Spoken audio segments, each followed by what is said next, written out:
샬롬, 샬롬, 샬롬, 샬롬, 샬롬, 샬롬, 샬롬, 샬롬. 하나님 사랑합니다. 여러분 주 안에서 사랑합니다. 오늘 We are all your people. 우리는 다 주의 백성입니다. 라는 제목이죠. 64장 왔습니다. 66장까지가 우리 이사야 마지막인데요. 마지막 말미에 왔죠. 오늘 정답이 본문 내용의 정답이 10절 11절에 나타나 있는데 우리 10절 11절 우리 함께 합독해보죠. 주의 거룩한 성읍들이 광야가 되었으며 시온이 광야가 되었으며 예루살렘이 황폐하였나이다. 우리 조상들이 주를 찬송하던 우리 거룩하고 아름다운 성전이 불에 탔으며 우리가 즐거워하던 것이 다 황폐하였나이다. 이 12절이죠. 야훼의 일이 이러하거늘 주께서 아직도 가만히 계시하니까 주께서 아직도 잠잠하시고 우리에게 심한 괴로움을 받게 하시려니까. 하나님께 도대체 이게 언제까지나 우리가 이렇게 힘들어야 되느냐. 이 내용 보니 이제 너희 나라 돌아가서 성전 재건하고 너희 나라에 가서 살아라. 그 명령을 받고 이제 그 돌아온 그 이후에 황폐하고 폐허가 된 자기 나라를 바라보면서 이스라엘 백성들이 이렇게 한탄하는 내용입니다. 주의 거룩한 성읍들이 광야가 되었다. 시온이 광야가 되었고 예루살렘이 황폐하였느니라. 주의 조상들이 주를 찬송하던 우리의 거룩하고 아름다운 성전이 불에 탔고 우리가 즐거워하던 것이 다 황폐하였다. 시온을 비롯한 하나님의 백성의 성읍들이 황폐하게 되었다고 무엇보다도 이스라엘 백성들이 하나님을 예배하고 즐거워하던 거룩하고 아름답던 예루살렘 성전이 불타서 없어졌다. 고레스 왕이 너희 나라 돌아가라 해서 돌아보니 정말 볼 수가 없죠. 70년 동안을 그대로 방치해놓고 그 사마리아인들이 그쪽에 또 다른 이방 사람들이 막 섞여가지고 자기들의 나라에 들어와서 있으니 성전을 누가 돌봤겠으며 누가 성벽을 발랐겠어요. 그 전쟁으로 인해서 엄청난 폐허 그리고 또한 다 탈취해갔죠. 전리품이고 뭐고 바벨론에서 와가지고 전부 다 가져갔으니 나라가 어떻게 됐겠습니까? 그걸 보고 너무너무 가슴이 아파서 통탄하는 그런 내용이 오늘 본문의 내용입니다. 이스라엘 백성들을 고통스럽게 하는 것은 황폐해진 성읍과 예루살렘 성전의 모습이 아니라 하나님을 알지 못하는 이방 족속들이 하나님을 모욕하고 이스라엘 신앙을 능멸하는 것이 2절에 나와 있죠. 우리 2절 봅니다. 주의 원수들이 주의 이름을 알게 하시며 이방 나라들로 주 앞에서 떨게 하옵소서. 이렇게 얘기해요. 원수들, 하나님을 모르는 사람들, 그리고 나라를 침략해서 이렇게 황폐하게 한 그들이 하나님을 알게 하시고 이방 나라들로 주 앞에서 떨게 하소서. 하나님을 겁내고 두려워하게 하는 그러한 상황을 하나님 좀 만들어 주십시오 하고 이렇게 한탄하죠. 이방 족속들이 하나님을 알지도 못하고 오만하게 행하고 있다. 정말 너무너무 가슴이 아프다라는 그런 고백이에요. 12절에서 야훼의 일이 이렇게 됐는데 주께서 아직도 가만히 계시려고 합니까? 이사야서가 66장으로 되어 있죠. 근데 이게 세 부분으로 나누어져 있어서요. 이게 제3이사야라고 이렇게 주석에 나타나 있습니다. 이것은 바벨론 포로에서 돌아왔을 때 그 시절. 여기 우리 성경에 보니까요. 64장에 대한 이야기가 잠깐 기록이 되어 있는데 이사야의 예언 활동 기간이 약 60년간 계속되었다라고 이사야가 굉장히 오래 살았다라는 것을 볼 수가 있어요. 이사야가 왕궁을 마음대로 드나들었죠. 지금 보면은 이사야 첫 부분에 우시야 왕이 돌아가던 해에 그리고 성전에 가서 앉아있다가 보면 하나님의 임재를 경험하는 부분이 나타나 있어요. 이렇게 마음들이 출입할 수 있었으니 그 아마 집안이 굉장히 귀족 출신이었을 것이다. 그리고 선지자로 환상 중에 부름을 받죠. 6장에서. 그래서 우시야, 요담, 아하스, 히스기야 시대에 활동했다. 그가 히스기야 왕의 전기를 썼어요. 그리고 아수르 왕 사네립의 죽음을 기록한 것으로 봐서 히스기야 왕이 죽음 이후까지 살아 있었던 것으로 추정이 된다. 그래서 이사야는 60년 정도 활동한 것으로 나타나 있습니다. 이게 정확하지가 않아요. 이사야서를 혼자 썼다, 이사야가 혼자 썼다, 아니면 다른 사람들이 말미를 썼을 것이다. 세 부분으로 나뉘었다. 1, 2번, 2번 정도는, 2권 정도는 이사야가 쓰고 제3이사야 마지막 말미 부분은 다른 이사야가 썼을 것이다. 이사야 이름으로 썼을 것이다 라는 얘기도 있습니다. 근데 그 결론은 하늘나라 가봐야 안다라는 거죠. 중요한 건 그것이 아니죠. 예, 우리는 이스라엘의 역사를 통해서 유다 왕국이 멸망하고 백성들이 바벨론으로 포로로 잡혀간 후 그들의 땅을 차지하고 살던 이방 족속들은 이스라엘 백성들이 고국으로 돌아와서 허물어진 성읍들을 다시 재건하고 예루살렘 성전을 새로 건축하고 이스라엘의 신앙 공동체를 복구하는 일에 심한 불안감과 위기감을 느끼고 온갖 위협과 관계로 이스라엘 백성들, 재건하려고 하는 사람들을 굉장히 힘들게 했던 내용들이 그 이사야서에 나타나 있어요. 그로 인해서 막 성전 재건이 중단됐던 일도 굉장히 많죠. 15년 정도를 그냥 쉬었던 일도 있고요. 그런데 또 선지자들이 일어나서 또 외치니 다시 또 이게 지어지고 굉장히 오랜 기간 동안 예루살렘이 재건되는 내용이 이사야서에 쭉 간이 나타나 있습니다. 그러면서 정말 끊임없이 기도하고 많이 울고 그래서 다시 예루살렘 성전을 복원하는데요. 이스라엘 백성들에게는 이 예루살렘 성전 자체가 하나님이에요. 그 사람들에게는 성전 자체가 정말 하나님과 같다라고 여길 정도이기 때문에 항상 예루살렘 성전을 향해서 어디를 가했으나 절을 했다라는 것을 우리가 볼 수가 있어요. 다니엘도 그랬죠. 그쪽을 향해서 창문을 열고 하루에 3번씩 기도했다고 나타나고 있죠. 본문은 이렇게 이스라엘 백성들이 바벨론으로 다시 돌아갈 수도 없고 그렇다고 무슨 희망의 서방도 보이지 않는 진대 유곡의 상황에 처하게 되었을 때 나온 탄원의 기도가 바로 64장의 기도라고 얘기합니다. 이 기도 속에 첫째로 하나님께서 시급히 강림해 주시라고 바라는 이스라엘의 간절한 청원이 1절 그 윗부분에 원하건대 주는 하늘을 가르고 강림하소서라고 1절의 위쪽에 앞부분에 나타나 있죠. 하늘을 가르고 강림해라. 내려오시라는 얘기인 거죠. 하늘에 계신 하나님께서 침묵하지 마시고 이제 좀 제발 이 나라를 좀 온전하게 설 수 있도록 해주옵소서. 우리도 가슴 아플 때 그렇게 기도하잖아요. 하나님 좀 제발 이것 좀 이루어 주시옵소서. 이거 보시지요. 우리가 늘 기도할 때 그렇게 하죠. 아시지요. 보시지요. 그렇게 기도하는 것처럼 이 사람들도 너무너무 가슴이 아팠던 거예요. 하늘을 가르고 강림해달라. 땅으로 내려와 달라. 하늘에 감추어져 나타나고 있지 않은 하나님의 권능이 제발 좀 드러날 수 있었으면 좋겠다라고 기도하는 내용이 나타나 있습니다. 이것은 하나님의 개입 그리고 권능의 역사가 빨리 나타나야 하겠다라는 목마르고 애타는 심령의 표현이죠. 12절에서 야훼여 일이 이러하거늘 주께서 아직도 가만히 계시려 하나이까? 침묵하고 계십니까? 왜 침묵하십니까? 아직도 잠잠하시고 우리에게 심한 괴로움을 받게 하려 하시나이까 한 것도 이러한 아주 다급한 심정을 말하고 있습니다. 둘째로 이 기도 속에서 우리는 하나님께서 강림하실 때 온 천지와 만방이 그 앞에서 떨 것이라는 믿음을 볼 수가 있는데요. 1절 하반에서 3절까지의 내용이 그것이 잘 나타나 있어요. 1절 뒤쪽에 뭐라고 얘기해요? 주 앞에서 산들이 진동하기를 2절 불이 섭을 사르며 불이 물을 끓임 같게 하사 주의 원수들이 주의 이름을 알게 하시며 이방 나라들로 주 앞에서 떨게 하옵소서. 3절 주께서 강림하사 우리가 생각하지 못한 두려운 일을 행하시던 그때에 산들이 주 앞에서 진동하여 싸우니 이렇게 얘기하고 있어요. 이렇게 제발 좀 나타나셔서 그들이 막 그냥 덜덜덜덜 떨 수 있도록 권능의 팔을 뻗어 나타나 달라는 거죠. 우리가 생각하지도 못한 두려운 일을 행하시는 그때라고 한 것은요. 아마도 옛날 출애굽 당시에 모세를 통해서 수많은 이적과 기사를 행했던 그때, 홍해 바다를 가르기까지 했던 그때, 하늘에서 만나가 내려오고 구름 기둥과 불 기둥으로 우리를 인도했던 그때처럼 제발 좀 강림해서 하나님이 역사하시옵소서. 애굽왕 바로가 그 압제, 그 속에서도 그저 10가지 재앙까지 일으켰던 그때 그 기적을 다시 일으켜달라는 거죠.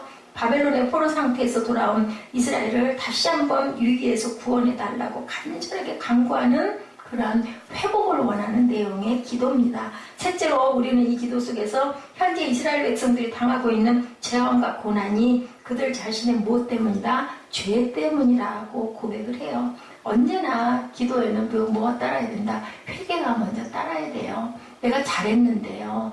내가 맞는데요. 내가 정말 억울하고 도대체 이래가지고는 안 되겠는데 우리 현실적으로 그럴 때 있잖아요. 그래도 우리는 거기에서 내가 하나님 앞에 보시기에 온전치 않은 행동이나 모습이 분명히 있다는 거죠. 그게 맞아. 그게 잘못된 것이야. 그렇지만 그러면 어떻게 그거를 바로잡으려고 했던가. 사랑으로 아까 대표기도처럼 바로잡으려고 했던가. 우리 바로 새벽 예배 그 내용이 그거였죠. 우리가 입술을 어떻게 해요? 예, 경건하게 그리고 긍정적인 말을 해서 그 올무에 갇히지 않도록 해라. 콩 심은데 콩 나는 것처럼 예, 그 병아리를 깨고 나오려면 암탉이 품고 있어야 결란이 그걸 깨고 나와서 병아리가 되는 것처럼 온전하게 심어져야 온전한 생명의 씨앗이 나타나고 부활로 이어지는 것처럼 우리는 항상 바라볼 때 긍정의 그런 말과 바라봄을 가져야 된다라고 얘기를 했어요.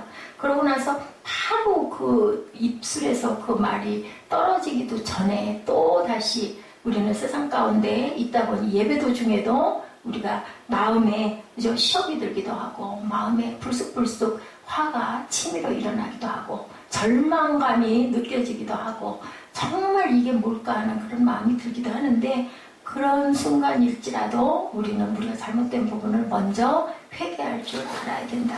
맞아요. 아까 우리 영상 봤던 것처럼 세상에 정말 이 지구 거기에서 우리 대한민국 정말 너무너무 정말 보이지도 않는 존재죠. 그 우주의 그 큰 행성들 우리 보죠. 은하계가 수천 개가 있는데 그 은하계에 정말 먼지만도 못하는 우리 지구라는 거 보이지도 않는 존재 안에 또 있는 저와 여러분들의 모습은 정말 뭐가 보여요? 아무것도 안 보이죠.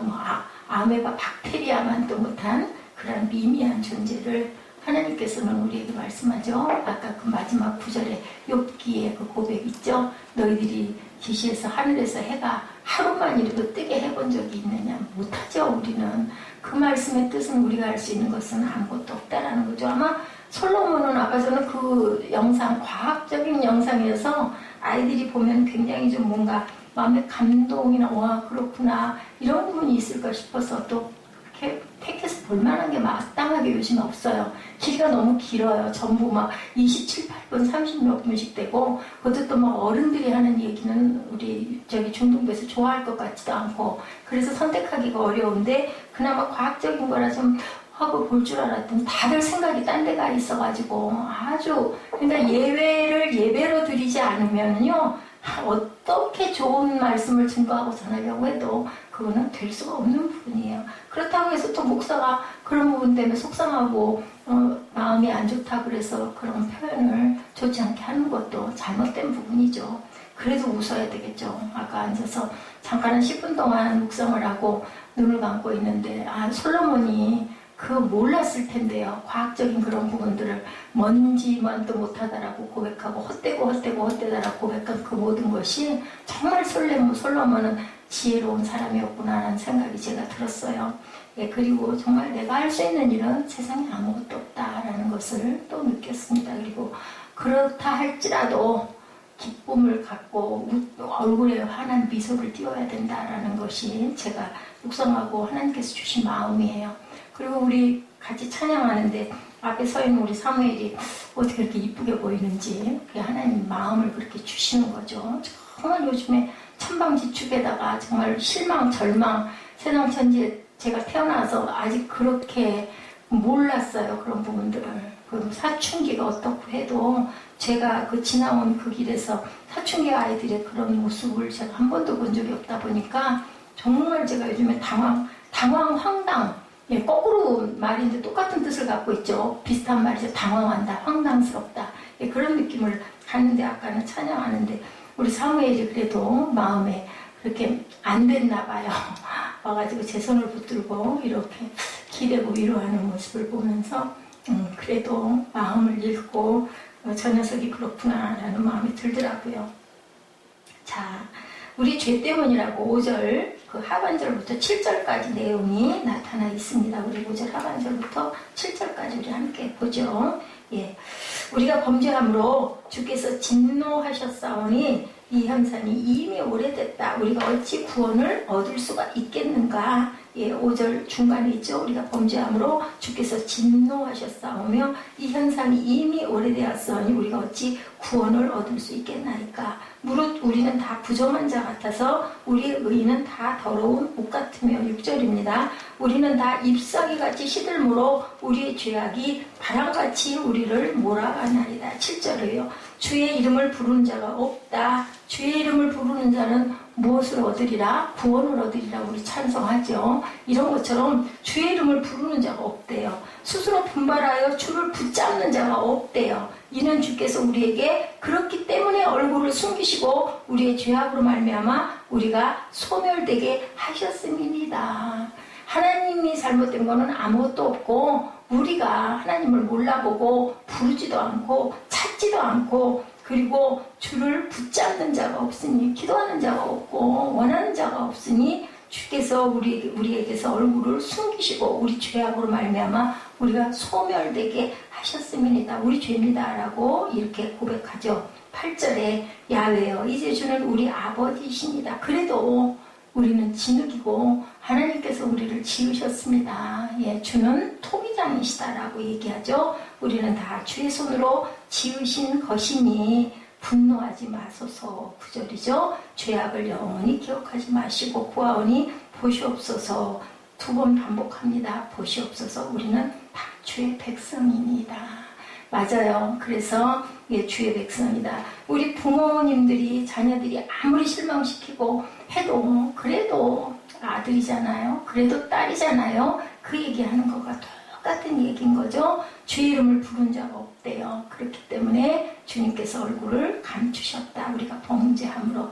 네, 6절에서 주의 이름을 부르는 자가 없으며 스스로 분발하여 주를 붙잡는 자가 없다. 5절에서 이 현상이 이미 오래되어 싸우며 하고 얘기합니다. 너무 이 현상이 이미 오래되었다. 5절 하반절에 나와 있죠. 네, 아주 정확하게 이유를 설명하고 있습니다. 그렇기 때문에 이스라엘 백성들이 오랫동안 하나님을 잊어버리고 하나님께 범죄하고 부정하게 살아왔음을 고백하는 거죠. 이것 때문인 것을 우리가 압니다. 그렇지만 우리는 하나님 거잖아요. 주님이 우리를 만드셨잖아요. 그러니 이제는 노함을 푸시옵소서라는 얘기를 하는 거예요. 야훼여 너무 분노하지 마옵시며 9절이죠. 죄악을 영원히 기억하지 마옵소서.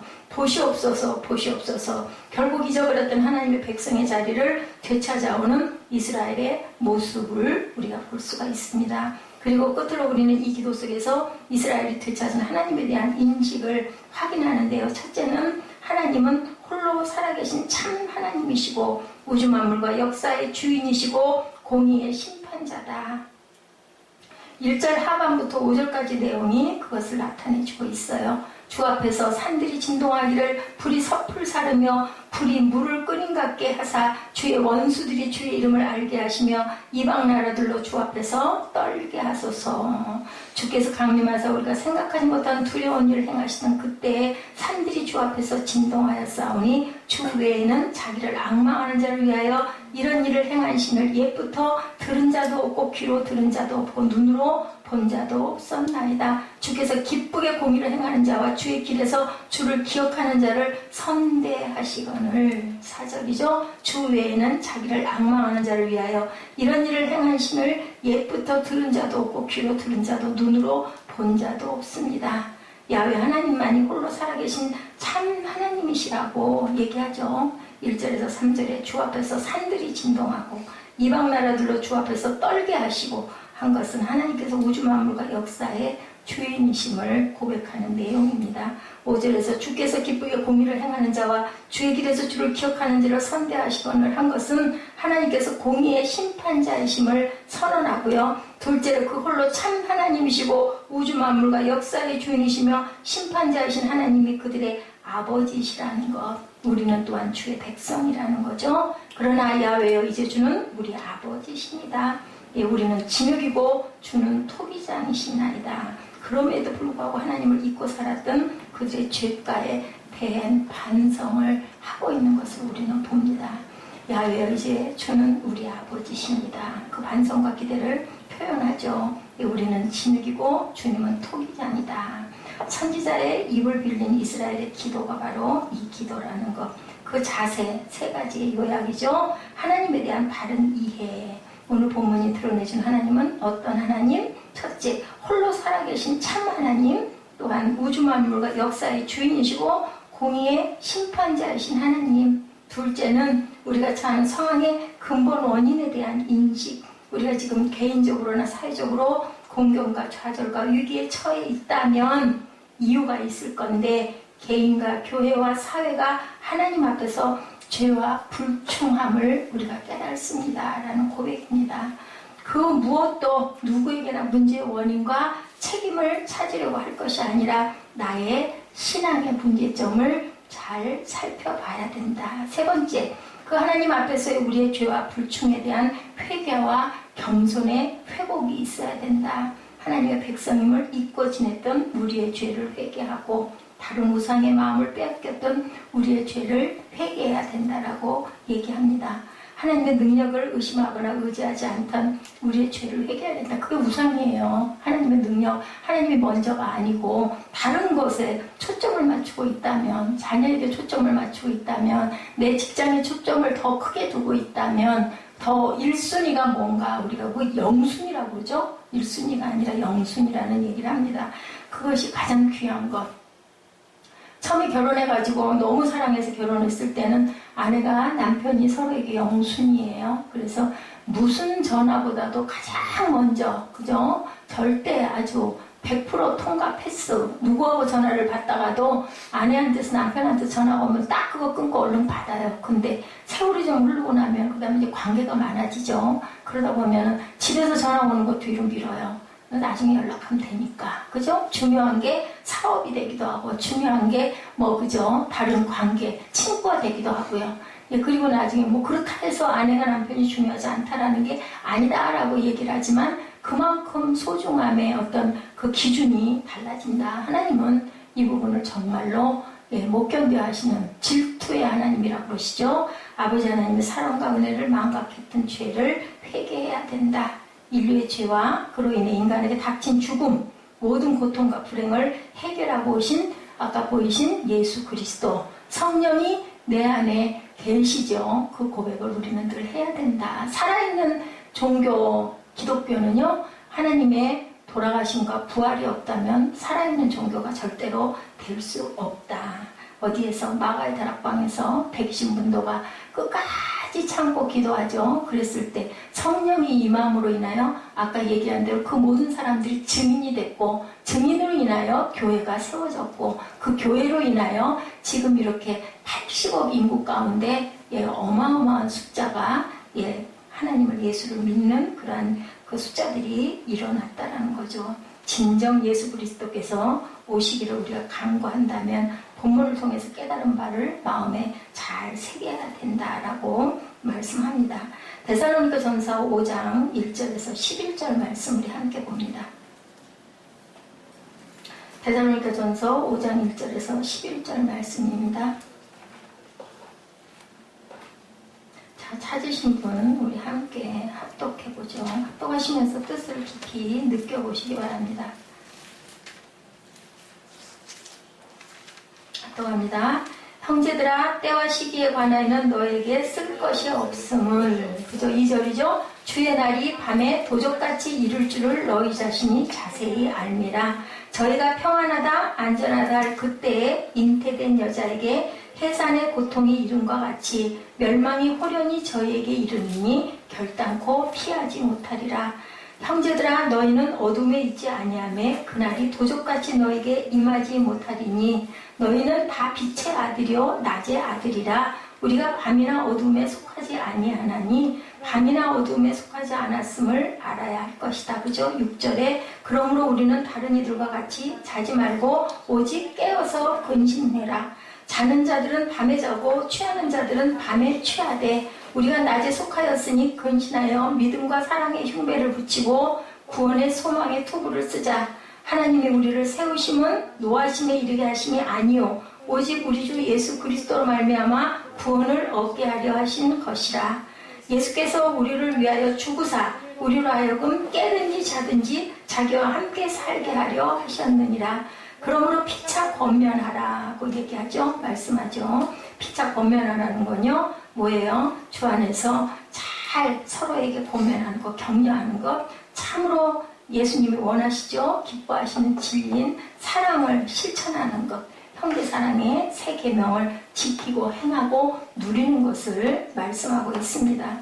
이사야 64장 8절 말씀이죠. 그러나 야훼여 이제 주는 우리 아버지시니다. 우리는 진흙이고 주는 토기장이시니 우리는 다 주의 손으로 지으신 것이다 라고 고백을 합니다. 그래서 우리는 하나님의 것이다. 우리는 하나님의 백성이다. 어떤 신학교에 시험을 보러 간 학생이 너무너무 공부를 안 했어요. 시험지를 보니까 쓸 수 있는 게 없더라고요. 전부 다 그죠? 까맣게 써진 건 뭐 문제고 하얀 건 백지고 들여다보다가 어떻게 시험을 받겠어요? 거의 백지 시험을 하고 이제 면접을 하느라고 면접관 앞에 가서 섰어요. 그랬더니 면접관 중에 한 명이 이렇게 보더니 그렇게 공부를 안 해가지고 목사가 되겠다고 신학교를 지원을 했는가라고 얘기를 하더래요. 할 말이 없잖아요. 그래서 이렇게 보다가 할 대답이 궁해서 다 같이 기도하시겠습니다. 근데 이 사람 뭐가 되긴 될 것 같아요. 자질이 있는 것 같아요. 저 같으면 그렇게 못할 텐데. 그 많은 몇 명의 감독관들 다 교수들이고 목사님들인데 어떻게 학생이 면접하다가 할 말이 궁하니까 다 같이 기도하시겠습니까? 했겠어요. 근데 기도했대요. 그러면서 기도하면서 그렇게 기도했대요. 하나님 어찌하다가 제가 이렇게 공부를 못해가지고 좋은 답을 쓰지 못했습니다. 그렇지만 하나님이 제 입장과 형편을 아시죠. 이 목사님들의 이 감독관님들의 마음을 움직여 주셔서 제가 이 학교에 꼭 합격할 수 있도록 해주시옵소서 하고 기도를 했대요. 기도 말미에 어떻게 하겠어요? 예수님의 이름으로 기도합니다 했어요. 뭐 기도하니까 아멘 할 거 아니에요. 끝내야 되니까 아멘 했어요. 끝나고 나서 이 학생이 그렇게 대답했대요. 얘기했대요. 이제 전부 다 교수님들 아멘 하셨으니까 나를 학교에 꼭 붙여줘야 됩니다. 만약에 안 붙여주고 떨어뜨리면 하나님께 거짓말한 게 되니까 혼날 겁니다. 라는 얘기를 했답니다. 결과가 어떻게 됐을까요? 떨어졌어요. 그 교수님들이 대답은 아멘 했지만 전혀 마음에 그 학생을 붙여줘야 되겠다라는 성령의 감동이 오지 않았다라는 거예요. 어떻게 해야 된다고요? 우리가 해야 할 바를 우리의 때에 그죠? 최선을 다해서 열심히 살아야지. 그 학생이 신학교를 가려면 어떻게 했을까요? 공부를 열심히 했어야 되겠죠. 시험 답안을 잘 써야 되겠죠. 근데 뭐가 우상이었을까요? 노는 게 우상이었을 것 같아요. 지금 제가 이 우상, 누구든지 주의 이름을 부르는 자는 구원을 얻으리라. 주의 이름을 부르지 못한 거예요. 그죠? 우리가 우리 자리에서 최선을 다해야 되는데 그렇지 못했기 때문에 결과는 떨어질 수밖에 없었다. 떨어지고 나서 뭐 그 다음에 어떻게 됐는지, 다시 또 공부를 했는지, 다시 일어났는지, 그거겠죠. 오늘 여기 본문 말씀도 우리의 죄 때문입니다 라는 것을 깨달았다면, 내가 공부를 안 해서 그렇구나 깨달았다면 다시 공부하겠죠. 회개를 하는 건 아이고 내가 잘못했어. 그것만 끝이 아닌 거예요. 회개라는 것은 내가 잘못했어를 알면 돌이켜야죠. 잘 해야죠. 그죠? 그게 바로 회개라는 거. 제가 예화를 보면서 맞다 하는 생각이 들더라고요. 선택은 누가 해요? 본인이 하고. 선택을 했으면 최선을 다하고 언제까지? 아브라함이 그죠? 이삭을 얻느라고 25년 고생하고 또 다시 모리아산으로 번제로 바치러 가기까지 뭘로? 믿음으로 하나님께서 살려주실 걸 믿는 그런 믿음을 가졌을 때 내가 너에게 뭐 주신다고요? 복 주고 복 주리라 라는 그런 말씀을 하신다라는 것을 제가 64장을 새벽녘에 제가 이게 설교가 마무리가 안 돼가지고요. 그래서 오늘 제가 실수를 했고 갖다 주셔서 제가 아까 인사도 못했네요. 감사한데 어쨌든 간에 그거를 이걸 어떻게 우리 식구들에게 잘 전할까. 근데 이게 이사야가 좀 어려워요. 그 어려운 얘기를, 신학적인 얘기를 저는 편하겠지만 막 그렇게 전달한다고 해서 은혜가 아닐 것 같아서 이 64장은요 읽기만 해도 기도기 때문에 우리가 그 마음을 이룰 수 있는데 그 예화적인 아까 그 신학생 얘기는 너무너무 정말 우리 사무엘이 들어도 그렇고 우리가 정말 쉽게 알아들을 수 있을 것 같아서 말미에 여러분들에게 꼭 전하고자 했습니다. 자리에서. 근데 그게 어땠어요? 광야에 출애굽하라고 할 때 가나안 땅 가라고 그래가지고 출애굽했을 때 그러면 잘 들어가서 잘 살았어야 되잖아요. 근데 어떻게 됐어요? 못 들어가죠. 못 들어가가지고 36년 동안을 방황을 하죠. 그래서 그 거리가 단 얼마 되지도 않은 그 거리를, 그죠? 그리고 죄를 짓게 만들어요. 그럼 하나님은 거기 가서 잘 살으라고 그랬는데 왜 못 들어가냐고. 그럼 쑥 들어가야 맞는데 빨리 가서 들어가가지고 거기서 막 정말 집 짓고 농사하고 잘 먹고 잘 살아야지 그 축복이잖아. 근데 뭐야, 광야에서 1세대들이 다 죽게 될 정도로 그건 무슨 응답이 그러냐고요. 근데 이게 바로 우리 인생이고 그 선택을 온전하게 하지 못하고 불평하고 불만하고 하나님을 온전하게 믿지 못하다 보니까 결국은 광야에서 죽는 사건이 일어난다.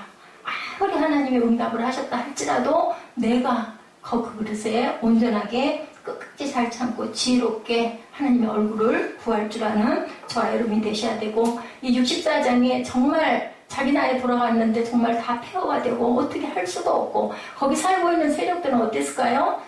내 나라 찾으려고 들어온 사람들이 이뻤겠어요? 안 이뻤겠죠? 그래서 몰아내려고 갖은 아주 계략을 다 꾸며가지고 그 성전 재건하는데 엄청 어려움을 겪다 보니까 울면서 기도하는 내용이에요. 이 내용이. 그래도 끝까지 견디고 참아서 나중에는 성전 재건이 되죠. 그리고 이스라엘의 나라가 지금도 튼튼하게 서 있는 것.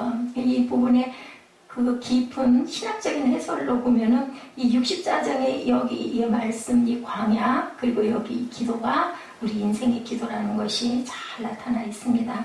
그래서 이 64장을 나중에라도 한번 편하게, 그리고 우리 너무 잘 알죠? 우리는 진흙이고 하나님은 토기장이십니다. 이 고백은 굉장히 많고 여기에 대한 설교가 또 엄청나게 많아요. 근데 그 뜻은 바로 우리 부모와 자녀의 관계를 생각해보면 아무리 못났어도, 그죠? 아무리 잘못을 많이 했어도 품 안에 기어드는 자식을 집어버리는 부모는 없다라는 것, 하나님도 똑같은 마음이라는 것을 여러분들이 귀하게 깨닫고 느끼시기를 주님의 이름으로 축복합니다. 우리 찬양하시고 결단하시는 시간 갖도록 합니다. 나를 지으신 주님이 어떠한 주님인지 우리 함께 찬양하십니다.